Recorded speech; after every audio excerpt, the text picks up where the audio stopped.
I just want to say I appreciate everybody turning out.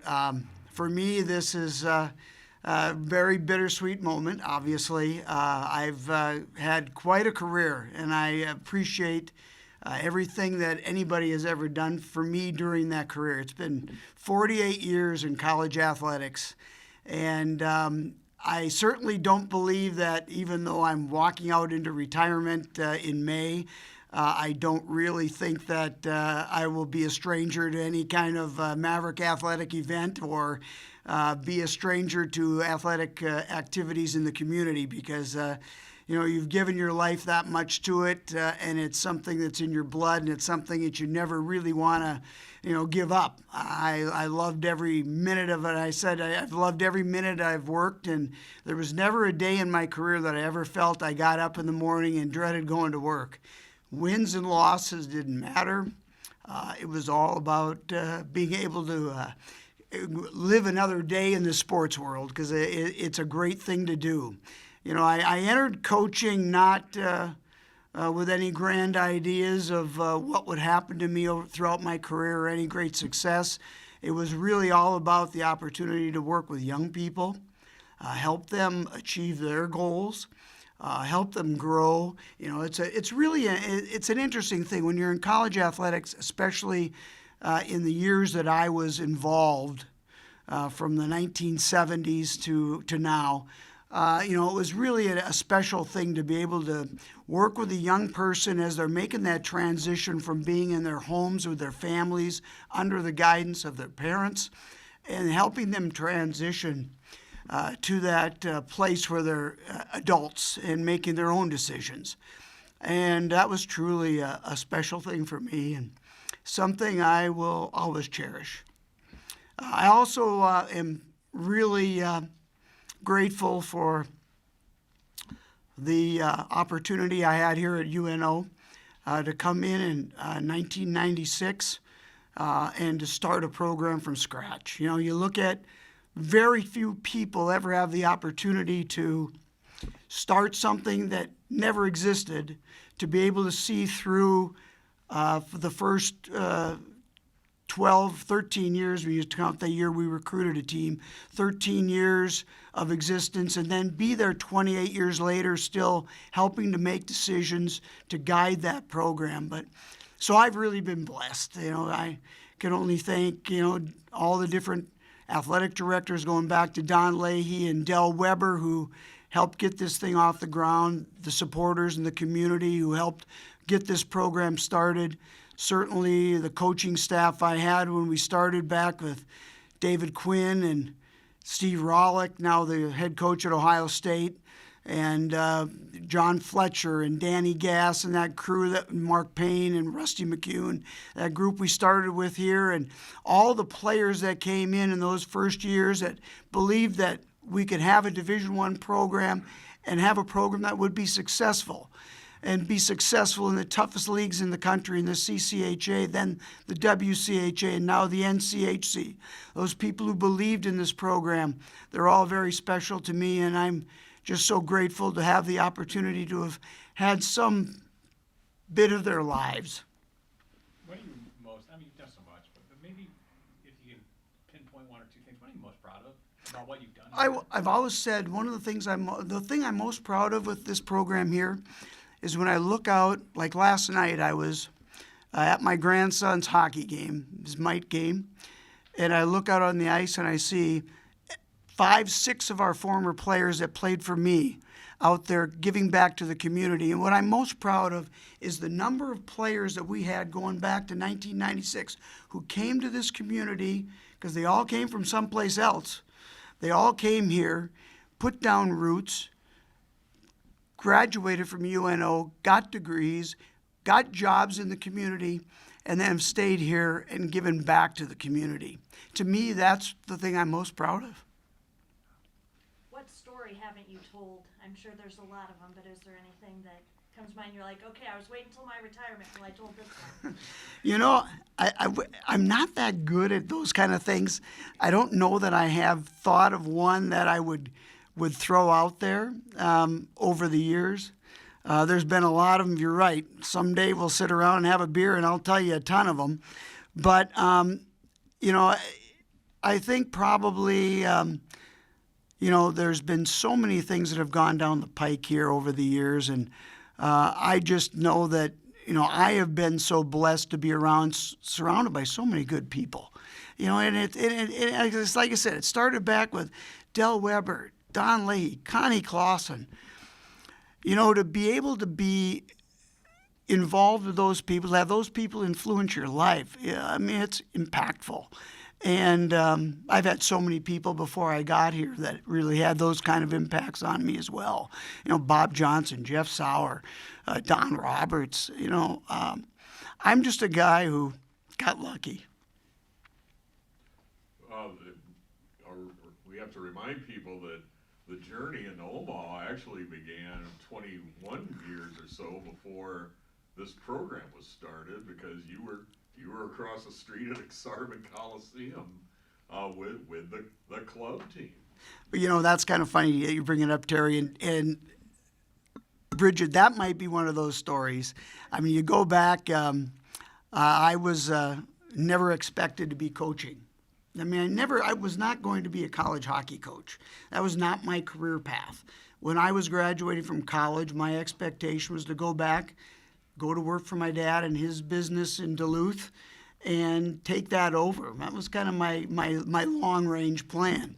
But I was back there, graduated, and got back. I was working for my dad, delivering oil, and I got a call from my college coach who said he got a contact from UNO. They were looking for a club hockey coach, and this would have been the fall of 1975. And I went back to my dad and said, "Hey, Dad, you know, hockey's not out of my blood. Do you think I could go back and take this, and then when the season's over, I'll come back and go back to work for you?" So he said, "Yeah, go ahead. Come back when you're done." So I come down to Omaha. It was I got a chance to go to work and coach the club hockey team in the 75-76 season. A lot of the guys are still here. A lot of those people I've still kept in contact with over the years. And it's been funny. I used to always say with that team, it was the largest collection of human debris ever assembled. That's what I explained our team as. But we went out and we had a great year. I mean, it was a lot of fun. And at the end of the year, the target at that point in time in 1975-76 was within the vision of Jack Webster, who was the general manager. He was an insurance man in town who was the general manager of the club team. It was his goal to see varsity hockey at UNO at that time. And our goal, and I was out recruiting players to come and play in that program. And so we went out and tried to recruit those players and had some kids committed. And then when the spring came, Title IX came into effect, and Don actually was the athletic director here at that time, his first round as the athletic director of UNO. And he said, "Mike, we're not going to be able to move forward with the program. You know, we have Title IX issues, and it's just not going to fit." And so at that point in time, I went back to Duluth with my tail between my legs, and fully anticipating that there was never going to be an opportunity here. So then make a long story short, I went back to work for my dad. Later that summer, my college coach calls and says, "I lost my assistant. Would you come down and coach with me?" And I went back to my dad again and said, "Can I have a little more break? It's only going to be a year or two." And 5 years later, Bob Johnson called me right after they won the 1981 national championship and said, "I have an opening on my staff. Would you like to interview?" And I interviewed, and he hired me, which was a miracle in and of itself. Here, a D3 assistant coach gets hired to coach at the national championship Wisconsin Badgers. My dream job, and little did my dad know I was never going back to work for him again. You know, you see where hockey is now and where you started. I mean, how happy does it make you walk into this arena, seeing where just the logo and the pride that you've seen this program evolve to? I mean, how happy are you with the state of the program right now? You know, it's one of those things where, you know, I can't ever describe the pride I have in what we've done here. Do I think we're done? No, absolutely not. The future is still ahead of us. But what we've done to this point in time, I'm very, very proud of. I look at, all the things that we have done over the years, and, it's just something that to think that I've been able to be a part of it is something that is beyond belief. Speaking of accomplishments, Shirley Five famously said that you had a binder with a 5-year plan when you came in for your interview the second time around, and of course knowing that it hadn't worked out the first time. What was in the binder, and did you accomplish all the things that were in it? Well, one of the things is, it was interesting, that whole interview process. I didn't apply. This is another story. It was like we were at the American Hockey Coaches Association convention, and I was thinking, I heard talk about that Omaha was going to start a hockey team. And my thought process, and I told people this, I said, I was there back in 75, 76. They said this too. It's never going to happen. They're blowing smoke. And I got back to Madison in mid-May, and I kept thinking about it, and I saw it was out. There was there was an announcement. They were, having an opening. They were taking applications, and it got to really late. It was like the couple days before they were going to close applications. And I thought, well, I'll call Don Leahy up and see if this is really for real. And I called him up, talked to him on the phone, and I came back and said, okay, I'm going to try. So I sent an application in. I think I'm almost sure I was the last person selected for an interview. And I was the last interview. And part of the interview process, they asked for a 5-year plan. Put together a dossier. I still have it. And it was everything. It was, how are you going to recruit? How are you going to schedule? What's your budget? It was all of these things put together, and I put it I was fortunate to be married at that point in time. She wasn't a CPA at that point in time. She was acting accountant before she went to education, but she helped me put together the budget, and we worked on the long-range vision of the program and what was our 5-year plan. And I gave that and presented it to the committee, and another great story. The day that I was interviewing, I was down at the Magnolia, was where they put us up, and I come down to breakfast. Dick Flynn, who was the faculty rep at that time, was going to meet me for breakfast, and I come down, I'm all spiffed up for the day. I'm leaving right afterwards because I got to get out to Lake Placid, New York for the Select 17 tryouts, recruiting for Wisconsin. And I go down and I show up for breakfast, and the first thing Dick Flynn says to me, he goes, Mike, you didn't see the paper this morning, did you? I said, no, I haven't. Oh, good. Never said another word about it. So then when we get done through the whole day of interviews, and I get to the airport, and I better get a newspaper. I pull up the newspaper, and the headline was, Frank Serratori to get the Maverick job. Kemp to interview today was underneath it. So I get on the plane and fly out to New York, and the next day, I get up. I mean, I didn't get into Lake Placid till like 6 in the morning because I had to fly into LaGuardia, drive from LaGuardia up to Lake Placid. I get a call later in that day where they offered me the job, and it was like I spent the whole rest of that day in the hotel room. I never really got out to see the Select 17, so I got to turn around, come back here for the job announcement. But the interesting thing was that 5-year plan. When I go back and look at it, we did virtually everything that was in it. So that was another thing that, heck, I don't know, maybe it was luck, but I was certainly proud of the fact that we came in, presented what we were going to do, and in the 5-year period, the 5-year plan, we did it. Mike, first, I did not write that Serratori story. Glad to hear that. Second, was there anything specific that made you think that, yeah, now's the time for me to be retiring? Well, it was, I'm 71 years old. My wife retired 2 years ago. Actually, August of a year and a half ago from her high school principalship. And it just kind of, it's more of a time for me to, while I'm healthy, to do some of the things I want to do. I got a beautiful home in northern Wisconsin, that we spend our summers at. I haven't spent a whole summer there since I was 25 years old. those kind of things that we really want to do. We want to do some traveling. Trust me, I've told Adrian that I am going to want to do any kind of projects he would like to have done around here. This building, the program.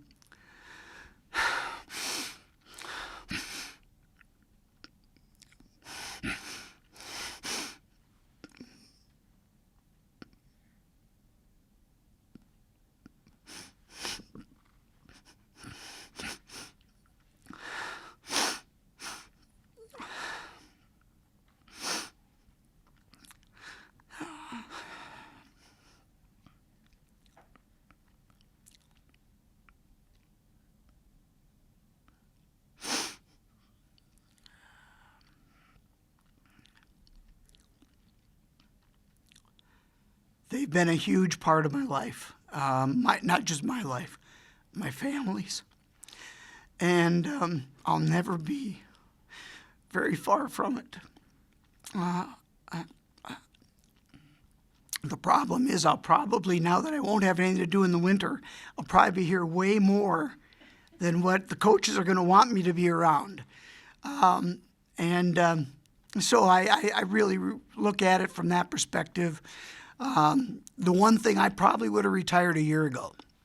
But, 4 or 5 years ago, I can't remember what it was now, when I was one of my first years on the NCAA ice hockey committee, we put in a bid for the regional in Sioux Falls, and I couldn't walk out knowing that I put the bid in and then leave it for everybody else to do.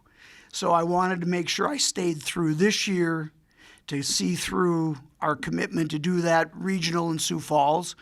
And I'll probably, when we host it again in 26, I'll probably volunteer to do it again. I would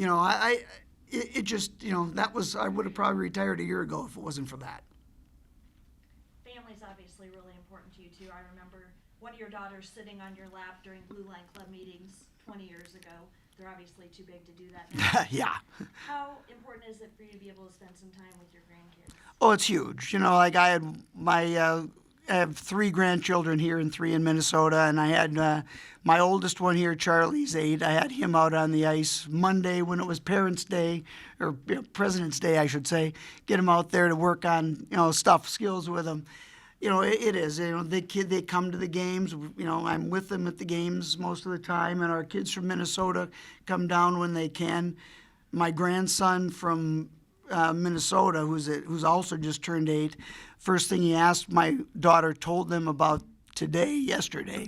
First thing he said was, "Well, who are we going to cheer for now?" And she goes, "Well, we're still going to cheer for the Mavericks." So yeah, we'll be spending a lot of time with them on all different areas. You might have to start a workout program, Mike, because you put in a lot of miles pacing back and forth up in that press box. I do. I still do, and I probably will in the future. That's not going to change either. I'm sure I'll be up in the press box, and I'll be anxious and like I always am. It just doesn't go away. I thought I would get out of it when I got done coaching. Nah, it's worse. At least when I was coaching, I had some control. Not a lot, but I had a little. Now I don't, so it's even worse. Madison, a great city, of course, and Omaha, a great city. Has it turned out for you and Julie and the girls, and now the extended family, pretty much as you thought it would be? Did you realize how special this town is? It's an odd thing, and I can't describe it. I can't really describe it. But after I left in '76, I always felt I was going to be back here for some reason, and I don't know why, because I didn't have a connection here.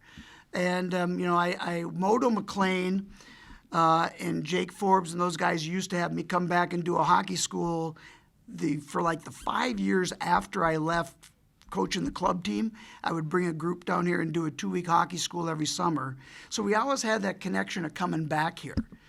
But I never really, there was not anything I thought was going to lure me back here. But, lo and behold, the opportunity came. And, I always knew it was a great city, but when we came here with our children, our oldest daughter was 7, I think, at the time. They were in 1st and 4th grade, or she might have been 8. But, you know, we learned real quickly this is a phenomenal city to raise a family. It's a wonderful community. And, you know, my wife and I have made a, you know, commitment that this is going to be our home. You know, this is home now. There is not another city. We've lived in, like we're both from northern Minnesota. You know, we had a great time in St. Peter, Minnesota when we were there at school, and I, of course, coached there for 5 years afterwards. We were in Madison for 14 years. But no, Omaha's home. We're always going to be here. It's a spectacular place. We love it. Obviously, Gabinet coached him, mentored him. What does he mean to the future of the program in terms of your legacy? Well, I mean, it's you know, I can't describe how special it is to have, you know, the head coach and the associate head coach, both former players of mine, guys I recruited. You know, it's kind of like when Steve Rollick was on my staff here in the first 3 years of the program. He was a kid I recruited out of high school at 18. I coached him for 4 years at Wisconsin. He was captain of our national championship team. To have those people that are with you throughout that, it is incredible because it's a bond that can't be broken. You know, I can say things to them that other people might be offended by, that they won't be offended because they know it's coming from Coach. And to me, that's it's a privilege. It's a blessing. It's also a legacy that, you know, I feel is something that will also bond me and bond us together forever, and that's very special. Coach, thank you so much. We appreciate it. Yeah, thank you. Thanks, everybody.